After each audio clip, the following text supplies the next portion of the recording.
Hello. Welcome. I'm so sorry I'm late. I was finishing the book.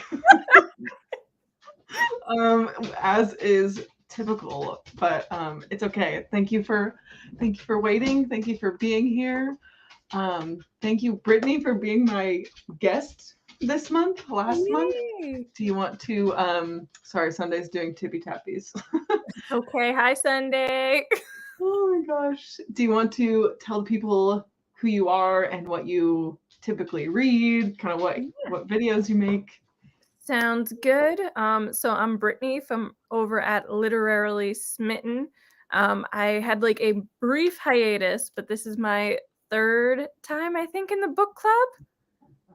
Around that. Sounds about right. Yeah. About right. I love being here.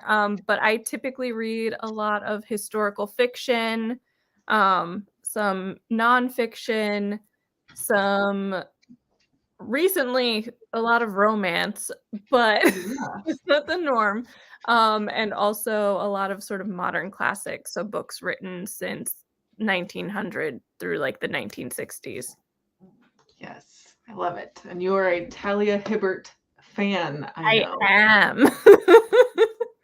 I am. I read all the Brown sister books, devoured them. Oh my gosh.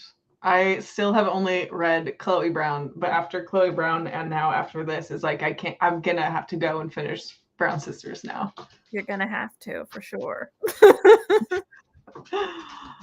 Do we have hello, silly gooses? Hello, Laura. Laura. Reporting for duty. Love it. Say silly goose entering the chat. Yes. Jan's boyfriend Joey and I are alumni of Silly Goose University. We have matching sweaters. It's a whole thing. So Love it. gotta represent SGU. Love it. Oh my gosh. 16th book. I know. Crazy. And also like 3 book club names at this point. Yeah, I know. Now it's just a thing. Apparently, every 6 months or so, I'll just call it something else just for fun.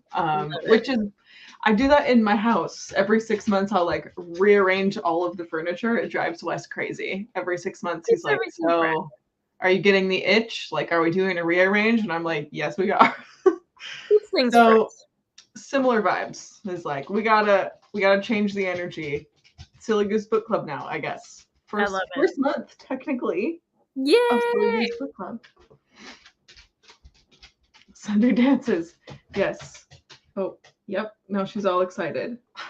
Gonna buy a crew neck to represent the rival university, Odd Duck University. First of all, how dare you? But you know, it's okay. Wow. What was your overall thoughts? Did you give it a star rating? I did. I full disclosure, I am not someone who typically reads YA, so I had no idea what I was going to experience because I've read all of her other books in the Brown Sister trilogy specifically, which are adult. So for me, this was like, I think, a very solid 3-star read. It had some of the charm of the Brown Sister books, but it didn't quite live up to what I think all of them were 4.5 or 5 stars in that series for me. So it didn't quite live up to that. I was curious because I know that you love the Brown Sisters, but I also know that you like rarely ever touch YA. So it was like I could see it. 3 stars feels like if I had predicted a rating, that's probably what I would have predicted for you. Yeah, so it had some of the charm. Yes, I really enjoyed like the writing in particular, just like the banter and like the spunkiness of like Celine in particular just feels like, yes, you were written by Talia Hibbert. Like that just checks out. Yeah, for sure. The banter is like what she's great at. Yeah. It's just like it's like actually funny. Like I love when a rom-com actually has the calm. That's like I really enjoy that. Yeah. I think having finished ago, I'm back. Having just finished it, I'm thinking it has 4-star energy. Okay. But we will see how the discussion goes. I'm not like married to that. It could go up or down. We'll see. But that's like fresh off the last page, I feel like that was a 4-star. I like it. We have a 5-star, it looks like, in the chat. We do. Oh yeah, Jan gave a 5-star. My beverage check is a limoncello LaCroix, which is my only beverage on the desk. How is that one? I've been surprisingly so good. I've been doing the LaCroix, the guava one, and I'm slightly addicted. Oh, guava. Yes, which I was just like, I was just like, this sounds interesting. I've been addicted to that one. I went super ridiculous and got Burger King earlier for dinner. I had chicken nuggets because I'm 5. So sometimes you need that. Sometimes being an adult is getting yourself Burger King for dinner. So I have that, my LaCroix guava, and then my it's not stupid, but my carafe of water all by my bed because You got the trifecta. You beat me at my own game. I keep everything nearby me. I'm like, I might not want water. I might want this later. So it's all there. Yeah. I am that way too. I just listened to the audiobook. I like hopped in my car leaving work, turned the audiobook on the whole drive home, and then got home, cracked a LaCroix, and like finished the last couple of chapters. So I'm, slacking on my beverage habits, but oh my goodness. I'm excited that you gave this 5 stars, Jan. I can't wait for you to give us all of the tea on it. Mm-hmm. Vibes was 3.5, but Caw Pile was a 4-star for me. Oh man, I love that you do that. I never have the organization to go through a Caw Pile rating. Do you ever do that? No, I don't. I just kind of go with my gut. Vibes. I know, me too. I'm like, yeah, it just had the energy. Yeah, it's an energy thing. But the data part of me is like, I would love to do Caw Pile ratings, and then I just never ever do. Yeah. I think my like the logic part of me loves the idea of it, but I just know I could never put it into practice long term. Right. I would do it for like 3 and then be like, yeah. Yeah, exactly. A low 4. Yes, the beverage trifecta. Mm-hmm. Barely a 4. Yeah. Okay. It was like very sweet. I enjoyed the vibes. How did you feel about our 2 main characters, Celine and Brad? I thought they were very charming, but at the same time, part of me felt that they were just not as developed as some of her other characters were, which I think is why I ended up giving it a lower rating, because I do feel as though, as sweet as they were, they kind of fit very specific stereotypes and archetypes with very little like differentiation from what you would expect. But I loved Brad, especially him with his OCD with mushrooms and crazy germs, and he just, to me, he sounded more like a hypochondriac than anything else, because immediately he's like, okay, this awful thing has happened and now I'm gonna die because of he went down the path, and I was like, yeah, no, that's kind of just endearing of him because he talks himself out of it every single time. And then Celine with her just boss energy, where she's just like, yes, I have a plan. I could definitely relate to it because I was definitely that girl in high school that was like, yep, I'm getting into this school. I'm going to do this thing. I have a 5-year plan. I was definitely that person. So I could relate with her quite a bit. That's funny. I felt like, so this is like what Laura said too. I kind of felt the opposite. Like Celine got on my nerves a little bit, and I really just loved Brad. Brad is adorable. He is like a cute puppy. He was a cute puppy, and I enjoyed the way that he like talked about his compulsions and like having been in therapy and like going to therapy for his OCD. But like a lot of what you were saying too, a lot of his like particular like tics had to do with like very specifically mushrooms and fungus. Yes. And he'd be like managing it in his own way, but then the people around him would be like, are you okay? Like, give me a sign. How can I help you? I just felt like, I mean, that's not something I can like really speak to, but I felt like it was balanced in the way that people around him reacted to it. Yeah. And I mean, I can definitely see where Celine could get on people's nerves. I relate to her ambition a lot because she's like, I'm going to be a corporate lawyer. I'm going to go to Cambridge. Here's my like inspiration board with all of these badass women that I want to emulate in my life. I could get that.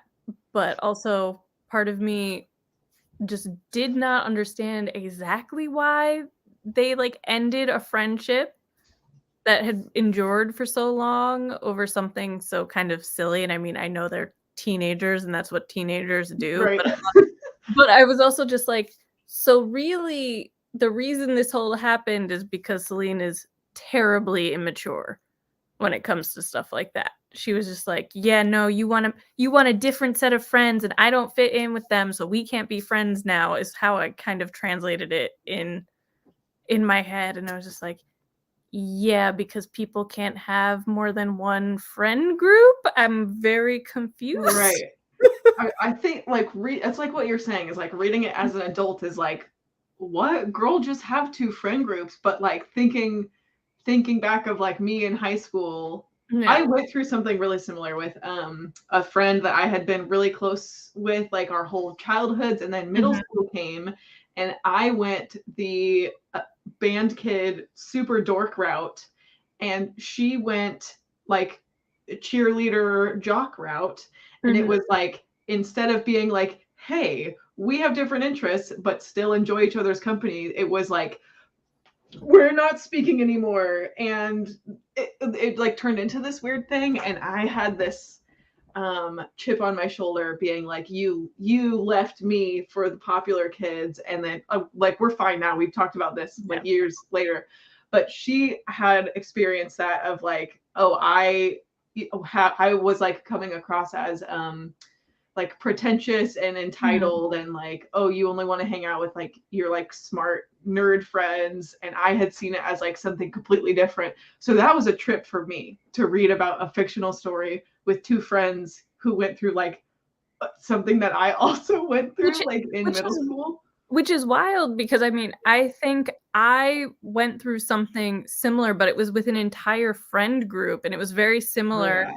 I was the very ambitious Celine. I was going to Yale. I was going to become an obstetric surgeon. I had a 5-year plan. I had a 10-year plan. I had a 15-year plan. Like I had everything outlined and nothing was going to get in the way. And I was on the dorky side. I was a straight A student. My teachers laughed at me because I was carrying around like Anna Karenina and War and Peace, reading them between classes. And they're just like, you are 15 years old. What are you doing? I don't understand. Yeah. And my friends were more interested in like going to the house parties and drinking and hooking up with people and sort of all that high school drama that I just was not participating in because I was like, nothing is getting in the way. Yeah. Like nothing.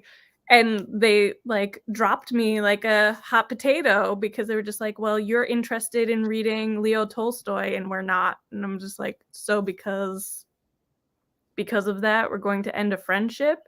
But to Laura's point, like one argument broke up years of being best friends and their families were interconnected. Like that group of friends, like apart from being in school at that point, because we went to a school that was 45 minutes away from me, our families didn't have any intersection. So it wasn't like I was constantly being sort of thrown into a group with them after we stopped like socializing. And even then it wasn't a case of like, I'm not speaking to you. It's just, I'm ignoring you. I'm going about my business. You're going about theirs. I don't think I ever considered them like my arch nemesis, which just seems very intense for 17-year-olds to be like my arch nemesis over him deciding to play football or soccer, whatever. I know. That got me too. I think I kind of felt like the families were in on this, like we're in on a joke kind of, where there was like one part where Brad's dad was like, I know you guys are like arch nemesis, and like use the air quotes, and then like their moms are best friends and talk about them, and it's like it's just known that they know things about each other, but like they're not speaking, which is so funny because I felt like they had pretty, like they're both written as very smart, like emotionally aware characters, yet are still obviously 17. Like they, in a way, they did feel like real teenagers who are like so convinced that they know so much about the world and are actually so smart and their own people, but also like, okay, like talk to your friend. Like what is going on here? Yeah. Like communicate. Yeah. But like, so the other thing is I think Wi-Fi, hold on for dear life. My theory is like it turned into as big of a thing as it was because it like triggered Celine's abandonment of like they got into this argument with Brad saying, hey, I'm gonna go make some additional friends, and Celine being like, oh, I'm not good enough. You're gonna leave too. Like it wasn't the first time that someone she like trusted and loved had like abandoned her. And then Brad shot back. What did he say? It was like something about her like conspiracy theory. Oh, he was like, could you just be normal, or could you like something like that, where she kind of like shamed her, like basically just like don't talk about that, or so she felt like not only are you leaving me, but you don't even like me for the person that I am, so screw you. And then Brad felt like, oh, she's like possessive of me. So it's like they had this fight and then never resolved it, and it was this big misunderstanding, and then their families were like, they're gonna work it out at some point. It's kind of how I felt. My mother, if she had been best friends with one of their mothers, would have literally been like, okay, we're sitting you down at a table because this is untenable. Fix it. Like that would have been the Mama Smitten's approach to this, because she'd be like, this is stupid. But also I just found it really interesting that like literally everyone who was close to those two characters seemed to know that they liked each other long, like even though they were being like arch nemesis enemy type. Right. Like, me said it, Jordan said it, like I think the parents all thought it, and I'm just like, is this a case of doth protest too much? Like, is this where everyone's you're really going for this enemy thing, but why? Like, right. Yeah. There. I think Celine even called it out at one point and was like our parents just have this sick idea that we're going to get married one day. And it's like, well, what? You seem a little defensive, bud. Just a little bit. I think I'm just too old for YA. Charming, adorable, sweet, had good trademark banter, but also predictable. And Celine had growth and arc, but Brad didn't. Unsatisfying. Yeah. How do we feel about where the characters started versus ended up? I would agree with Laura. I felt like Celine had the actual growth because she had to kind of learn to trust people and to also pivot away from this sort of vengeful path that she was on, that it wasn't even necessarily, oh, I'm out for revenge, but her whole life was motivated by, I'm going to make my dad pay. Yeah, right. Like he's gonna see what he missed out on, type of thing. Whereas Brad, apart from him going from saying he wants to be a lawyer like his dad and realizing that's not what he wants at all, and being like, okay, I'm gonna pursue my writing, that to me was really the only area where he grew, but it felt very lackluster in comparison to what Celine had to go through in order to get to where she was at the end of the book. And him getting the golden explorer, golden compass, whatever the thing was called at the end, I was just like, but for what? Like, I didn't feel necessarily that his character deserved it. Because I didn't think that he had the growth needed for it. And I didn't think that he was out of the matrix that they talk about. I didn't feel as though he had established himself more so than the other characters.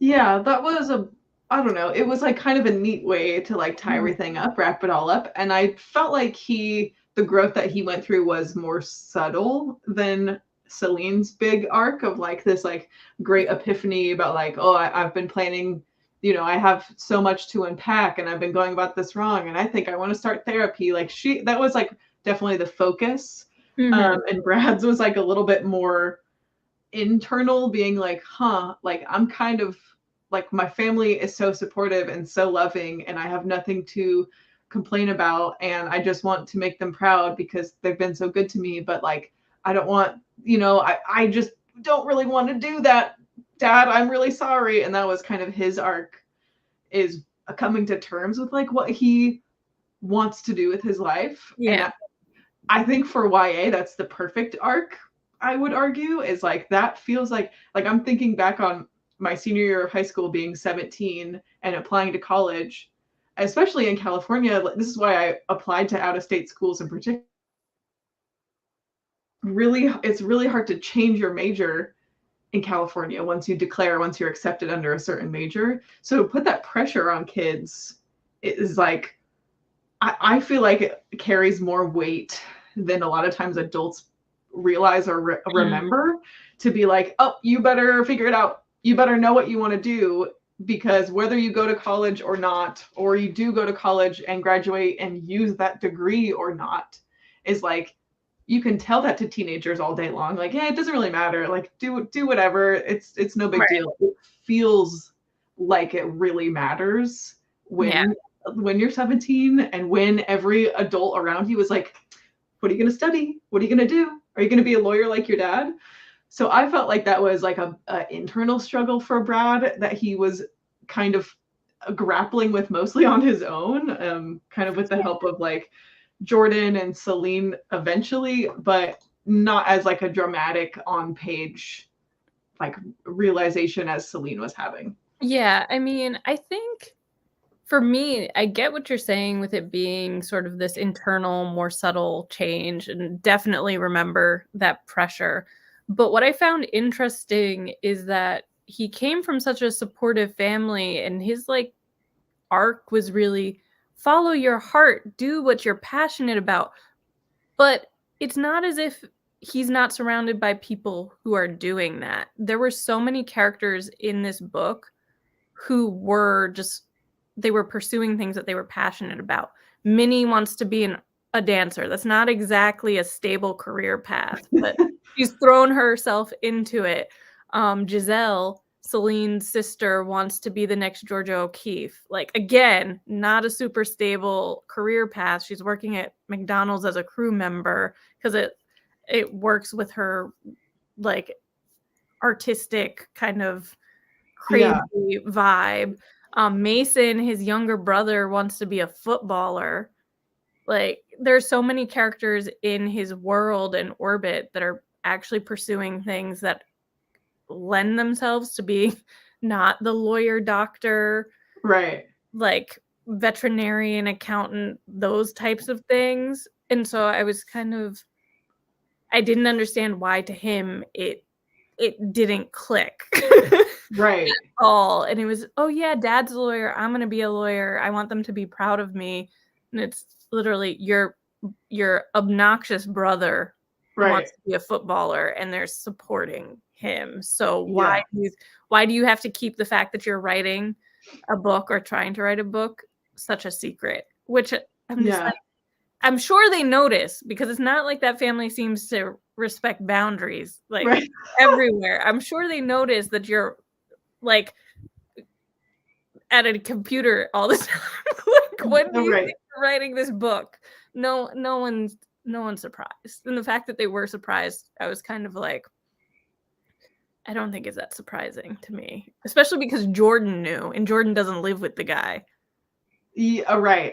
That was like I don't know. And I felt like that scene was handled well, where it was like, I'm actually, which was funny because he's like, fresh concussion. And he's like, by the way, I'm not studying law. And his parents are like, oh, you just hit your head. But the fact that they were like surprised, like, wait, what? When did this happen? And then immediately supportive is like, okay, like, great, that tracks. And I think even the brother is like, well, what? Like, why do I still have to go to school? And I don't remember if it was his mom or his dad. It says something like, because if your legs fall off, you need an education. And it was like such a parent thing to say. Yeah. I thought that was hilarious. Oh, I loved it. Yeah. Thinking back in high school, it felt more like Brad kind of ditched her and Celine felt like he was above her. Yeah. Like she was like using her academic, like I almost said prowess. That's not the right word. Academic accolades, I guess, and reputation as like armor to be like, no, I'm cool. I'm educated. I'm smart. You can't throw anything at me. But it was like a defense mechanism. Plus, in high school, it's so hard to be an athlete and not always around your teammates when you're not doing schoolwork. Yeah, that's really true too. Yeah, I agree with that. Takes up your entire. It's your whole personality when you're on a sports team. You spend so much. Yeah, it's your personality. It's your social life. It's your physical exercise. It's your hobby. It's like it's everything. So much. Yeah. I enjoyed that the camping wilderness elements took up so much of the book's timeline, and the found friends. I did love the found friends. The found friends. Wanted relevant to business and job skills. Yeah, let's unpack. Yeah, I thought some of the leadership skills. I think one of them was collaboration, creativity. I can see how some of the how those translate to leadership skills, especially as being someone who has taken leadership courses. I feel like those types of skills come up all the time, and that's what is discussed. Where I would agree, I don't necessarily understand what trekking through the wilderness has to do with it necessarily. Especially, it's like February. I'm like, you could not choose a slightly warmer time. This is Scotland. Like, it's not exactly warm. He slips on ice and falls down a cliff. Yeah, right. Which I mean, Celine's like, it's a hill, but I'm like, he's concussed and broke ribs. I think it's a little bit more than a hill. Yeah, that was. Now that you're mentioning it, that's a good point, because I really enjoyed the. Oh, I loved those gimmick of the camping and the outdoors scenes, but it didn't. I guess it didn't have to be camping. Like the youth project really could have been anything. It just happened to be a outdoor camping thing, which is why not? But it literally could have been a model UN type of situation, or oh my god, what there are just so many things that I've seen them that it's business where you work as a team to come up with some product that you need to then pitch, so you come up with a plan. Right. It could have been any of those things, I think, to the same effect. I thought the camping was fun. I was going to say, camping was more fun to read about. It was more fun to read about, for sure. But I also was kind of I don't know if my parents at 17 would have been like, oh, yes, go off into the wilderness in Scotland and be kind of sort of unsupervised for 3 days with a bunch of teenagers, including boys. Yeah. I don't know if my parents would have bought that, because basically they only regroup in the morning and the evening, and then they're just kind of off doing their own thing for the rest of the time, right? Because they're supposed to be finding the compasses, so the people are kind of just lurking around, but not really. They're always there to catch the mischief when it's convenient. They're like, oh. Yeah. And then sometimes they were just like, oh yeah, he got caught hooking up with someone. Yeah, wait, we have to talk about that. It was he got caught having sex with someone in the laundry room, and they used a Snicker bar wrapper or something as protection. And I had to put the book down. I had to take a second.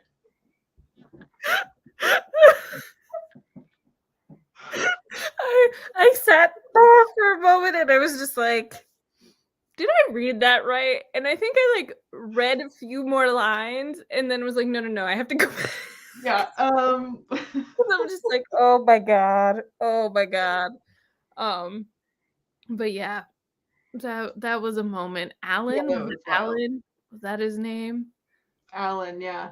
Who was also the guy immediately that was trying to be like alpha male about it. Like when there was still like 20 of them, he's like, all right, everyone, I'm gonna hold the map and I'm gonna make the plan and try, but then was like, so like things didn't go right one time immediately, and he starts flipping out, and it's like, whoa, you're not gonna last very long, are you? It's all just an act. Yep. Brad's internal struggle about what interests he should pursue and being anxious about disappointing his parents. Yeah, because even though it's like not logical, like his siblings are pursuing like non-traditional career paths, also his other friends are going through similar things. He knows his parents are loving and supportive, but they also, you know, in his mind, he's like, well, they also think that I'm going to follow in my dad's footsteps. And his dad says all the time, you're a chip off the old block. And it's like, I could see how that would just spiral and fester and be like, well, if I tell them that I want to write books instead, is everything going to change? Like that felt realistic to me. Yeah, reasonable for their age. Like yeah. If I had read this my senior year of high school, I would have been like, exactly.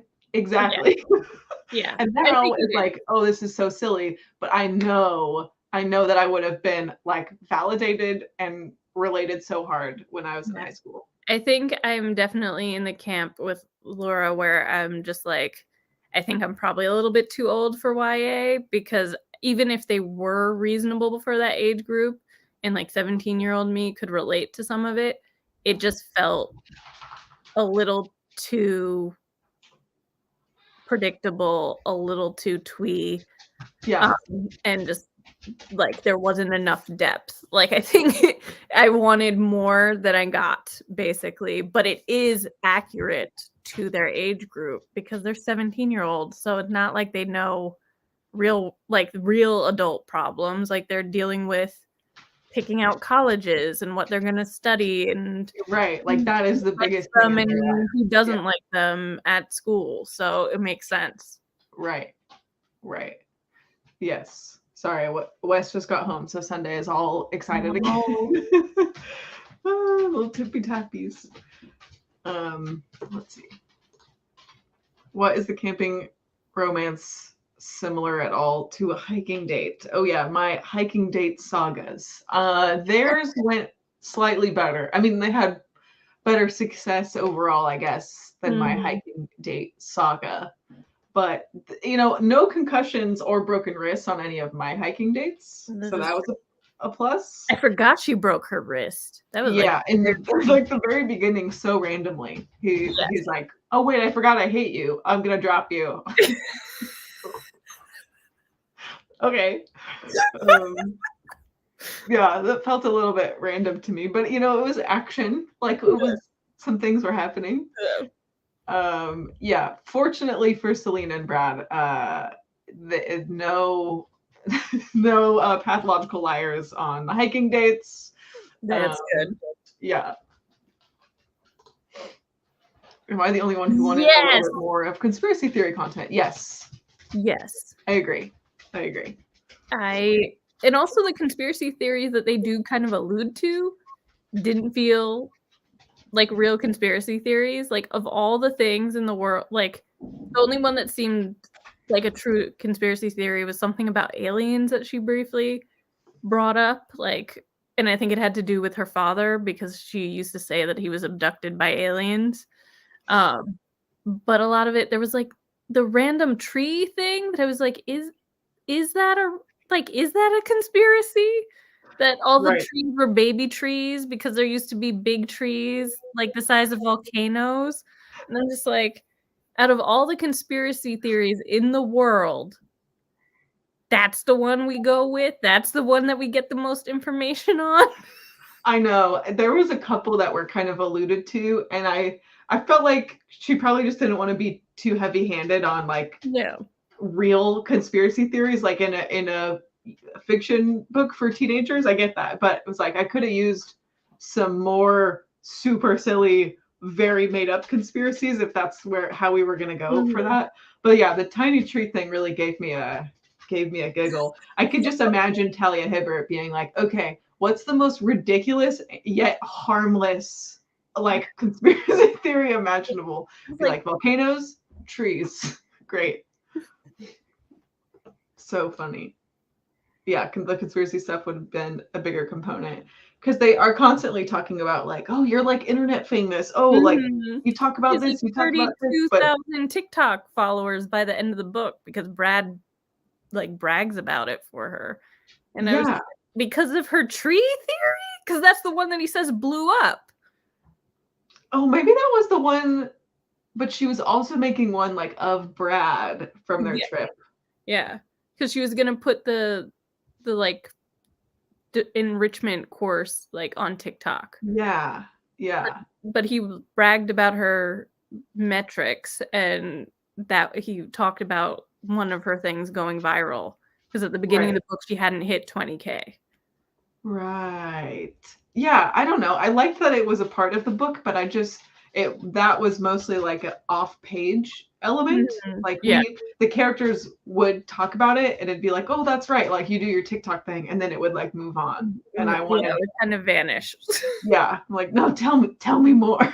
It's like it didn't actually, and it also didn't feel to me necessarily that it was stuff she believed. Like I couldn't get a sense if she actually believed the conspiracy theories or if because she was so driven and she talked about how like have it entrepreneurial and like having her TikTok perform so well was great for like her resume with Catherine Breakspear and all of that stuff. So to me, it kind of felt like she was creating a TikTok to enhance her like college, like personal essay, like resume. And to me, it didn't feel like she was as weird as kind of the book title and the book blurbs made me think she would be. She seemed I agree with that. Yeah. Normal.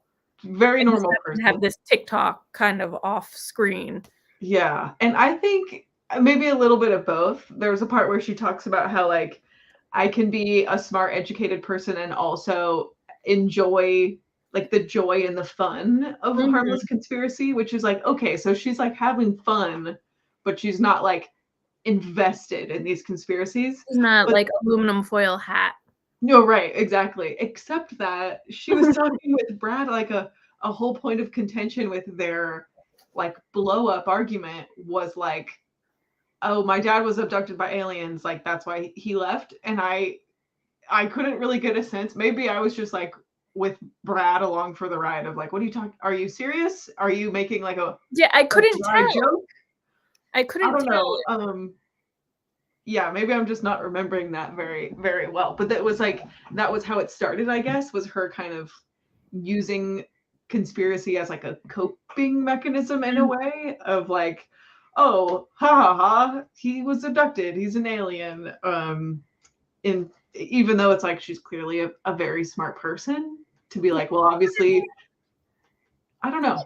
I mean, it was weird, but also like I feel as though we all did kind of stupid things like that when our parents did unexplained things. Like I used to think my father was a spy because he was a mainframe systems programmer, and I would go into the office with him once in a while, and it was these massive computers that were like the size of rooms, and they had air conditioners to cool them that were even bigger than the computers, and all these guys walking around with suits and their badges, and I couldn't understand what my father was doing. Like he was writing in hex code, and I understood enough hex code to know what his passwords for certain devices were, but I'm like, he's a spy. He's totally a spy. Like that's awesome.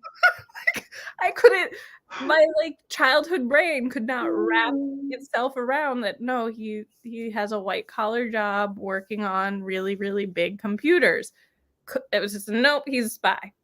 He's a spy. Yeah, that's the logical explanation. So I get it, but also it's like, yeah, no, this is how I explain it. But did I actually believe he was like licensed to kill like James Bond? No.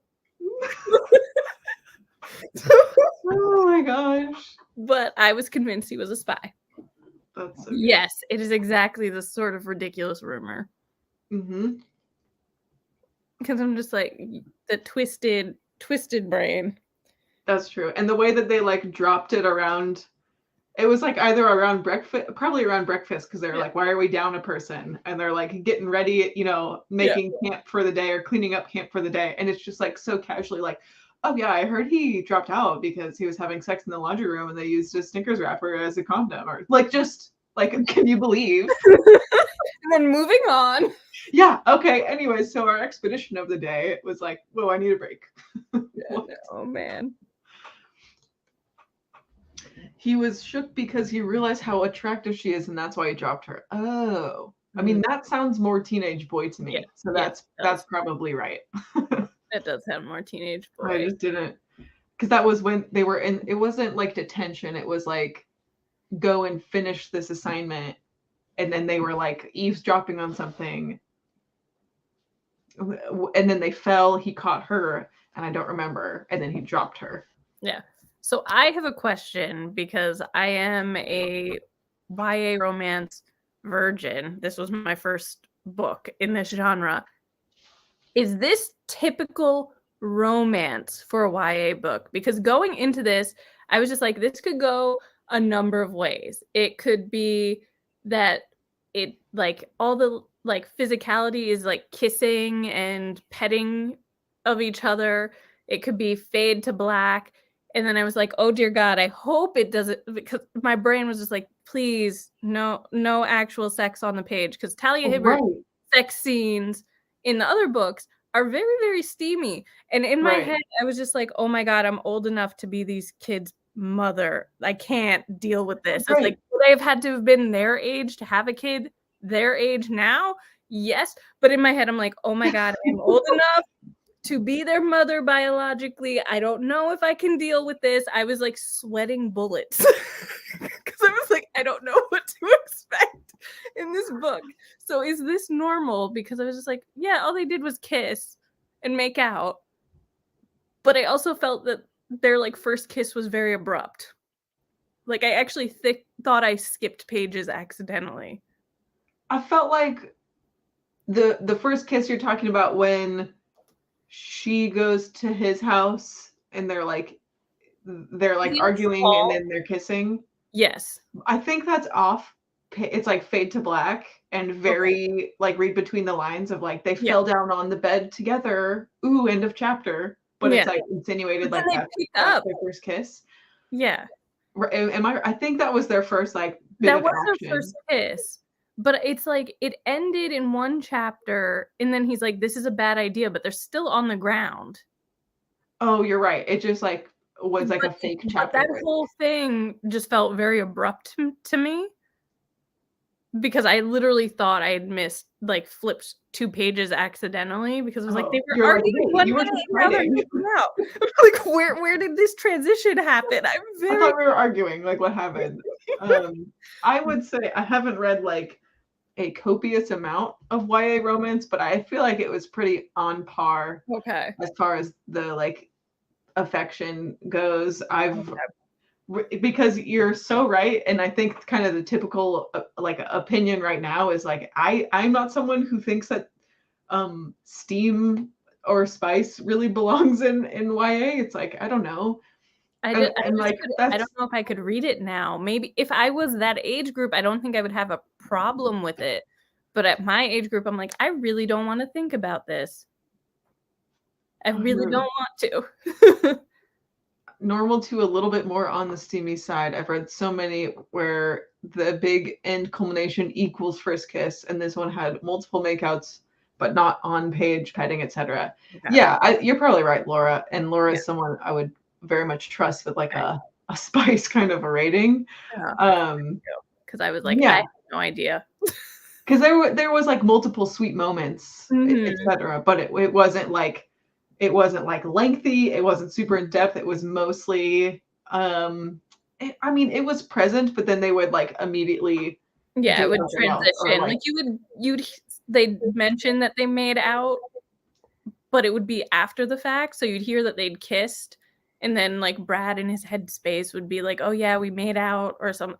And so it was like, "Oh yeah, okay, that's fine." But I was like, I had no way of knowing what I was getting into. oh right, yeah, for someone who doesn't read YA, I'm sure it's like where's this like What's doesn't going read YA but does read Talia Hibbert is like what's happening. Yes, I was very confused. Yeah. And then it was funny because I was talking to Katie about it, and I was like at 58 or 60% into the book at the time, and I was like, in a normal like adult romance, somewhere between 60 to 70% is usually where things start to steam up from what I've discovered.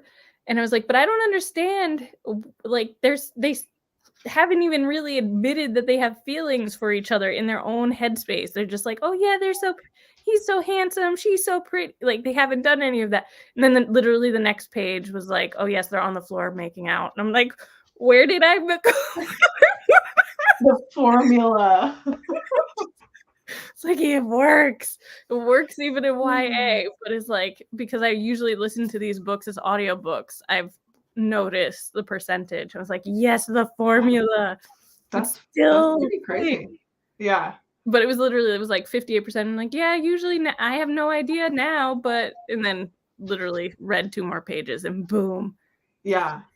It's fun reading romance and picking up like, especially this was kind of like ex-best friends, rivals to lovers kind of a situation. Like, okay, these are the story beats. We established that we hate each other. Here's why we hate each other. Oh wait, I am coming to terms with the fact that I'm attracted to you and I really don't like that. And just kind of going through all of the beats is fun. Even though I've read that exact same formula so many times, it's still fun to go through and because then you get to anticipate of like, ooh, I know that the reluctant attractive phase is coming next, and then one of them is going to have to admit, and then one of them is going to be pining, and then the other one is going to be pining, and then they're both going to be pining and not realize it.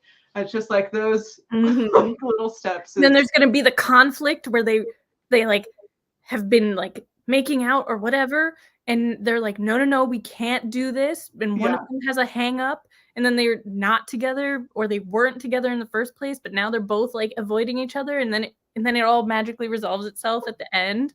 And if I had to write an epilogue for this book, Brad, now because he has a full scholarship, applies to Cambridge. He gets into Cambridge. Celine gets into Cambridge.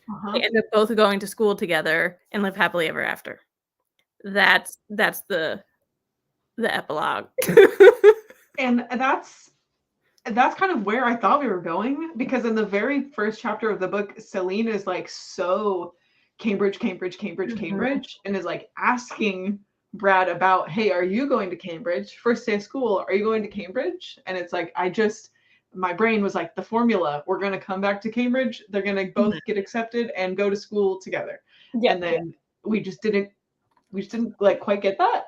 So I feel like there's usually epilogues, or a good number of romances that I've read have epilogues where it's just like several months later.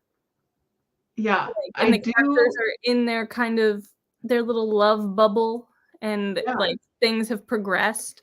I feel like that's with the Helen Huang books. That was very much a done thing. Like, okay, we end the book, they're together, but now let's fast forward a few months and see them actually together again. I'm kind of curious, is this supposed to be a standalone, or is it going to be one of those situations where now we have Minnie with someone, Minnie and Jordan, because I could ship that. Oh, I so could. if Minnie was not gay. I think it's one of those things that came up a few times. But I like them being some sort of like platonic thing. Okay, I like that. I was also picking up vibes on Aurora and Raj. Am I crazy? No, I think so. But I kind of like, is it one of these where they're all in the same universe? And so Celine and Brad kind of pop up in other people's stories. But I was very upset that Minnie and Jordan couldn't be a thing when it comes out that, oh yeah, she's gay. I know. Like, well, you guys would have been cute, but You now would you have can been be cute, besties. but now I kind of want you to be like besties, Right. just like playing matchmakers for everyone else. Yes. I don't know if it's supposed to be a series. I mean, that wouldn't surprise me. I feel like that's kind of her MO. Yeah. There are some YA books where the characters go further, but not too many more explicit or more graphically. Yeah, the one that comes to mind for me is Anna K, which is like a YA Anna Karenina retelling, and I remember being like alarmed that things were rather graphic for them being teenagers and being like, okay, whoa, okay, this is all happening. Did anyone read the Gossip Girl books back in the day? Because I feel like those were pretty explicit from what I never read them, but I know friends of mine who did, and like it was one of those like because they were like 15, 16, and it's like sex. Like that's but so I feel funny like you those say must that. have been explicit. At least Gavin, like How to Train Your Gavin, just posted like it's like 4 hours long, I think, but that was like his project. He just like read all the Gossip Girl books and made this like feature-length film about them, and I have it in my watch later. I'm so excited to watch it because you're right. I remember I never actually like read them all, but I remember exactly what you're saying, being like, oh my gosh, like these are like the teen romance books. Yeah. So I'm intrigued to see what he has to say, like modern day. The first kiss was abrupt, but they'd both been interested and had acknowledged internally they were having unexpected attraction.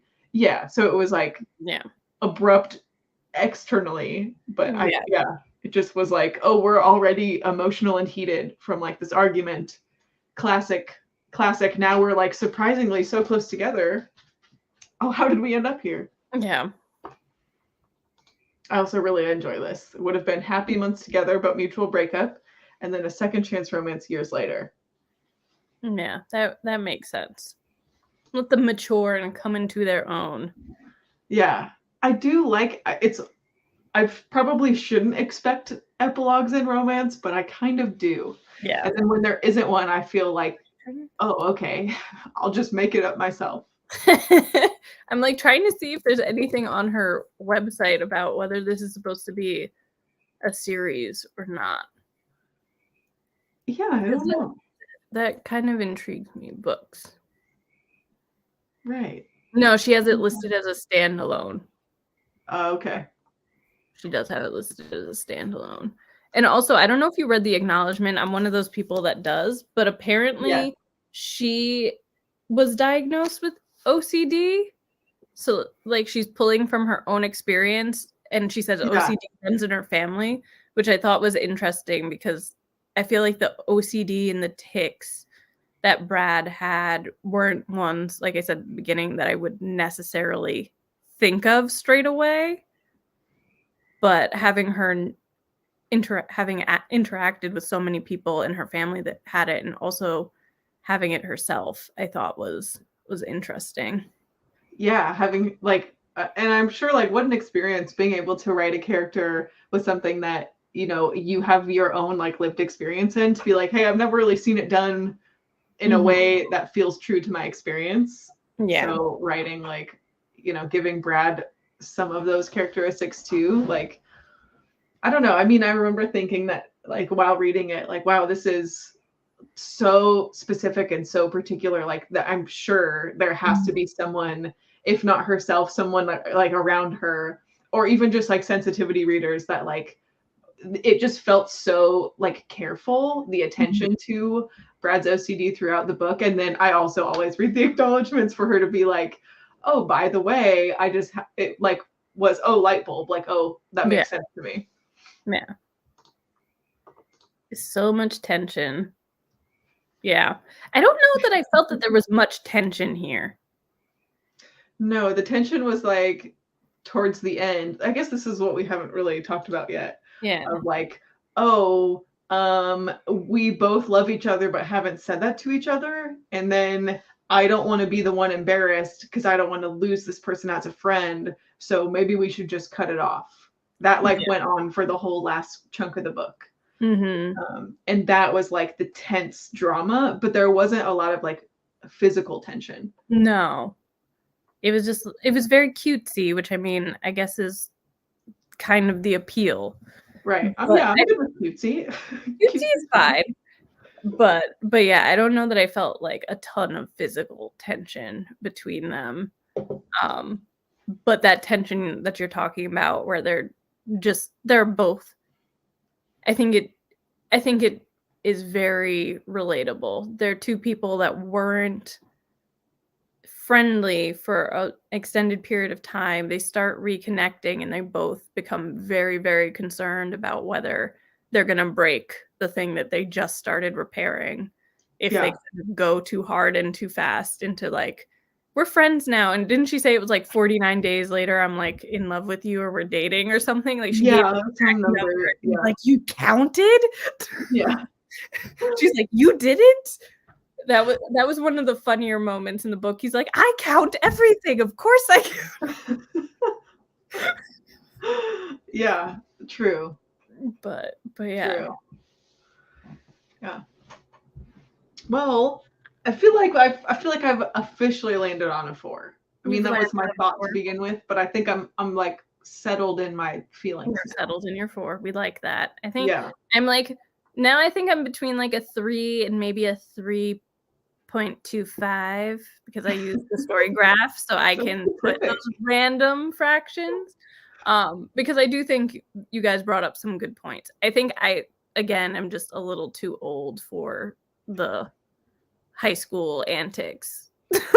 Yeah, I feel you there. Because literally I was thinking, oh my God, I could be their mother. I can't be reading this. This is where my head went. That's how you know. It's like, okay. Oh man. Wow. Well, thanks for reading with me. That was so fun. Of course. Happy to. You know, you can always summon me back to the Silly Goose Book Club or whatever its name will be in 6 months. Whatever it is in 6 months. Yeah, we'll see. Do you have anything upcoming that you want to plug before we go? Well, we're currently in the Her Storyathon month, so my Women's History Month themed readathon, which you only have to read one book to participate, and it can be fiction or nonfiction as long as it's about a woman who actually existed in history. So that's my shameless plug, because your girl over here loves her history and historical fiction, and I'm co-hosting that with Charlotte from over at Connie Reads. So definitely check it out if you're interested. Yes, so timely for International Women's Day. Yes, Her Storyathon. That's so fun. Yes. Hi Sid, better late than never. We also mostly enjoyed. What did you say? 3.25? Yes, we're going with 3.25. A 4. Great chat. Yeah, thanks, Laura. I'm glad that you were, chatting with us. That was a good time. This book club. I love the book club. So fun.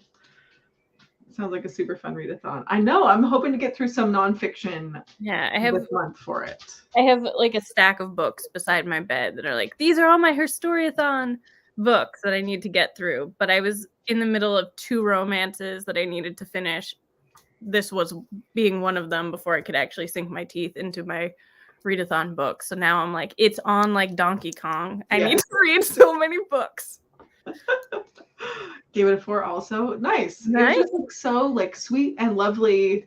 And I was going to say great for February, but I read it in the last 24 hours. So I did not read it in February. It's fine. Yeah. So to answer Laura's question, I'm reading this called Ecstasy by Mary Sherratt, which is about an Austrian composer named Alma Mahler. So reading that, it's a historical fiction. Really enjoying it so far. I'm only about 40-50 pages in. And then I'm also listening to an audiobook called The Victorian and the Romantic. It's a memoir, and it's kind of this like parallel lives between this writer in, I think, like the early to mid 2000s, so maybe around 2010, 2000, 13 and comparing her life to Elizabeth Gaskell, the author. So you get a lot of biographical information, but also this woman kind of trying to navigate her own life and writing her PhD at the same time and being in this crazy romance with this guy who's living in Paris. So that's been fun too. I'm about 30% into that audiobook, but yeah, lots of fun stuff going on in her storyathon land. Yeah, what a fun time. Yeah. I can just go check your channel. Yes, yes, you do. can.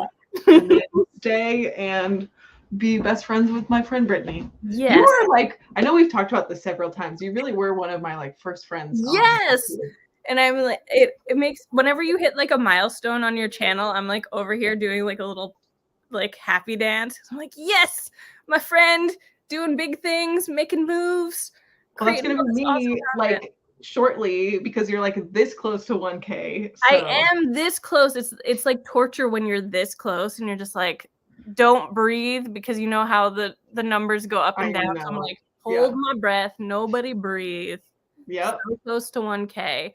I mean, in all fairness, I did kind of go dark for a couple months after I moved house. Right, but, which is, justified. It was like, adulting is hard. Adulting and having a house, a billion times. Yeah, it's fine. So we're still getting our groove back a little bit, but I'm so glad to be back in doing things and getting involved in the community again. Yeah. Well, this was a joy and a delight to have you in book club again. And next month, this month, March, we are reading Phaedra by Laura Shepperson. It's a Greek myth retelling. It's the author's debut. And it should be a really fun time. I have a couple folks I know have already read it and have been texting me that they already can't wait for discussion. So that will be nice. Very fun. I know. And that's Kat from The Magic Cat is my co-host for that live show, which should be the second Wednesday of April. And I can't believe we're talking about April, but this is the world that we live in. I know. Like spring, who's spring? Yes. Yeah, Sid knows all about having a house and doing adult things and adult things. Like, why did we ever want to be adults? Why did we ever want to grow out of this phase where all we had to worry about was popularity? I know. Yeah, what a time. That's why I read these things. It's like, remember when my only problem was like cute boys and picking a college? Those were the days. Yeah. Oh man. Well, I will let you. I know it's getting late for you, so we will let you tuck on into bed. But thank you for joining and reading and discussing with us and hopping along for Silly Goose Book Club while we bully Sid. I didn't sign up for this. And we will see you next month. All right. Bye, everyone.